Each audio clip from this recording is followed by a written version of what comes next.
Aşgabatda koronavirus sebäpli toýlar ýatyrylýar, sport ýetgalary ýapylýar, ýurt raýatlary halkara uçurlaryndan düşürilýär. Şol burakda paýtagtyň ýaşaýjylary lukmanlary ýüz tutmakdan saklanýarlar. Bu arada habar berýän Azatlyk radiosynyň habarçylarynyň söýlerine görä, şunlar paýtagtyň döwlet edaralaryna işgärlerin gyzgyny hem barlanýar. Mektep okuwçylarynyň arasynda wirusa garşy derman berilýär, hususan da olaryň burunlaryna oksalin dermany çalynýar. Şol burakda medisina maskalaryny dakmak gadagan edilýär. Covid-19 virusynyň ýokaşanlygy hakynda şüphasyna düşen adamlar çoğunlukda ýerleşýän infeksion keselleriň öňüni almak we bejermek boýunça merkezine uğradylýar diýip habarçylarymız belliýär. Bu medisina idaralarynda karantinda saklanýan adamlaryň anyk sany nämälim galýar. Azatlyň çeşmeleri bu ýerde onlarça adamyň saklanýanlygyny aýdýarlar.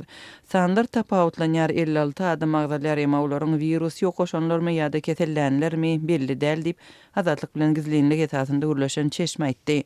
Çoğunludaky bu keselhanadan resmi maglumatlar alyp bolmady. Onuň ýolbaşçysy telefon üstü bilen şeýle maglumat berip bilmejegini Azatlyk radiosyna aýtdy. Mundan bir gün 3 martda Azatlyk radiosynyň iki habarçysy keselhananyň gizlinlik şerti bilen gürleşen işgärlerine salgylanyp, adamdan 2 sany adamyň koronavirus sebäpli kesellänligini habar berdiler.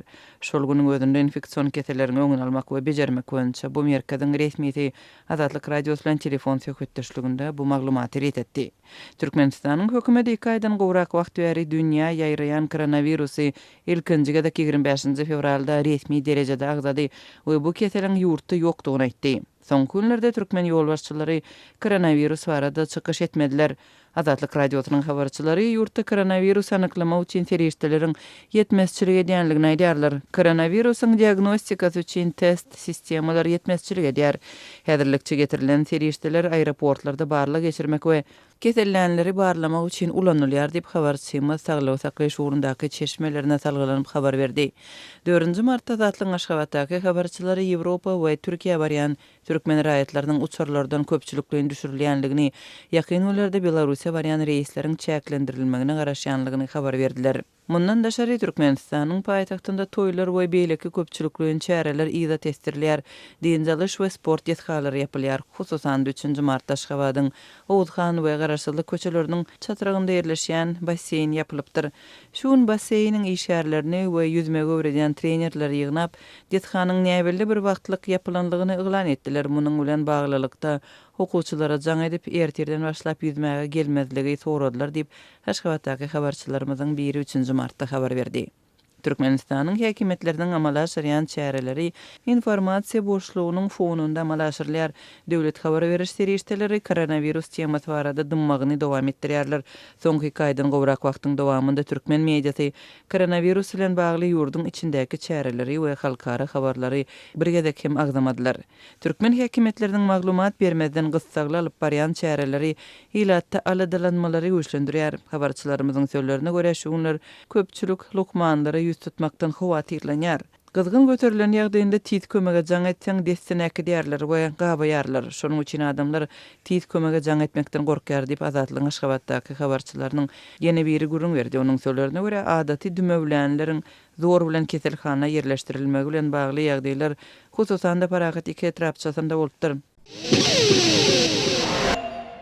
Ahal velayetinde ene mehri diýen hormatly at daklan köp çağıly eneleriň onu golaýy özlerine wada berilen ýaşaýyş jaýlaryny alyp bilmän kösenýär. Bu barada ahally eneleriň ençemesi howpsuzlyk aladalar sebäpli gizlinlik şertinde Azatlyk radiosynyň bu velayetdaky habarçysyna gurrun berdi. Ahalyň Baba Daýhan etrawynyň 6 garly we ak wekil ýaly Daýhan birleşiklerinde 10 töweregi aýaly ene mehri ordeni gowşuruldy. Olary orden gowşurulanda döwlet tarapyndan ýeňilleşdirilen şertde ähli bolan taýyn jaýlary bermek wadasy berildi. Ýöne bu wada tas 10 ýyl bäri ýerine ýetirilmeýär diýip, howpsuzlyk aladalar sebäpli gizlinlik şertine söhbetdeş bolan ahally habarçy köp çağıly enelere salgylanyp 4 martda gurrun berdi. Onuň sözüne görä ýerli resmiler jaýlaryň berilmezliginiň sebäplerini häkimligiň büdjetinde ene mehri ordeni alan eneler üçin jaý gurmaga ýeterlik puluň ýokdugy bilen düşündirýärler. Şeýle dolar enelere jaý ederek guma ýakyn çet ýerden ýagny suw, elektrik elektrik energiýasi we gaz çekilmedik yerden mellek yerini hödürleýärler. Bu yerlerden köp çağılı enelere 8 hektar mellek yerini teklif edýärler. Ýöne köp çağılı eneler ol ýerde guruluşy etmäni köp çykdaja etmeli boljakdyklaryny aýdýarlar. Guruluş karytlarynyň bahasy hem keýiň şahyna çykdy. Üstesine de bu ýere henüz gaz, suw we elektrik togu çekilmedi diýip habarçy bellidi. Şol bir wagtda köp çağılı eneler ýurduň tas ähli pudawyna ornaşan korrupsiýa bu ýerde de duş gelse bolýandygyny aýdyp, maddi mümkinçiligi gowy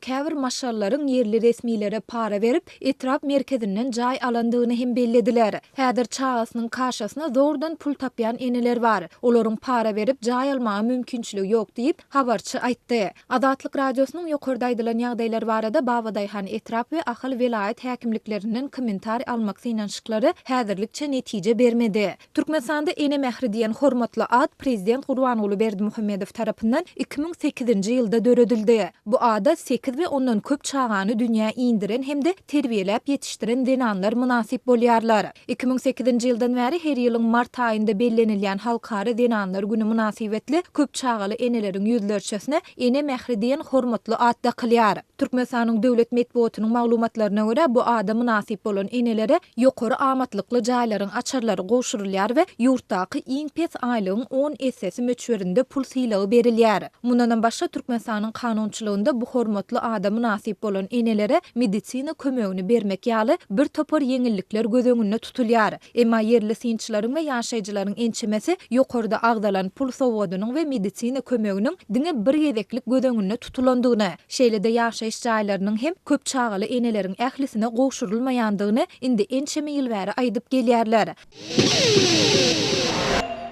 Türkmenistanda gümrük paşlarynyň täze möçberleri tasdiklanyldy. Türkmenistanda importa durýan käbir azyk önümleriniň täzeden gytalmagynyň we gymmatlamagynyň fonuny ýurtda käbir haritlaryň gümrük paşlarynyň möçberleri tasdiklanyldy. Prezident Gurbanuly Berdimuhammedowyň gol çeken degişli karary resmi medeniýetde 28 fevralda çap edildi. Resminama laýyklykda Türkmenistanyň çägine getirilenine gümrük paşlary bellenen käbir haritlaryň sanawy hemde gümrük paşlarynyň möçberleri Türkmenistanyň çäginden daşary alınıp gidilenine gümrük paşlary bellenen käbir haritlaryň sanawy hemde gümrük paşynyň möçberi tasdiklanyldy. Gümrük paşlarynyň täze möçberi ýa-da degişli haritlaryň sanawy döwlet medeniýetine ma'lum edilmeýär. Bu barada Türkmenistanyň döwlet gümrük gullugynyň resmi web saýtyna hem maglumat berilmeýär. Ýöne soňky kabul edilen karar Türkmenistanyň goňşy ýurtlary bilen döwlet serhet geçergilerini ýapyk saklayan wagtyna gawat gelýär. Ýa-da koronavirus keseliniň Türkmenistana ýaýramagynyň öňüni almak çäreleri bilen baglylykda fevralyň soňky 10 günlüğünde Türkmenistan goňşy Iran we Awganistan bilen aradaky döwlet serhet geçergilerini ýapdy. Munun ýa-da aýyň aýagyna ýurtda importa durýan käbir azyk önümleriniň şowsany bakçy önümleriniň hususan kartoşkanyň we soğunyň gytçylygy we gymmatçylygy ýüze çykdy. Azyk üçünçiligine dören bu ýagdaýyň ýa-da mart aýyna geçip Azatlyk radiosynyň ýurt içine habarçylarynyň maglumatlaryna görä Türkmen häkimiýetleri ýurduň tas ähli regionlarynaky bazarlarda gök bakçy önümleriniň bahalaryny aşağı çekmek üçin tagalla etdi. Sowda nokatlaryny bahalara gödäwçiligi güýçlendirdi. Azatlyk radiosynyň Aşgabatly habarçysynyň 4-nji martda habar bermegine görä häzirki wagtda Aşgabatyň Cennet bazaryna en gymmat 1 kilogram kartoşka 8 manat 80 teňgeden bahalanýar.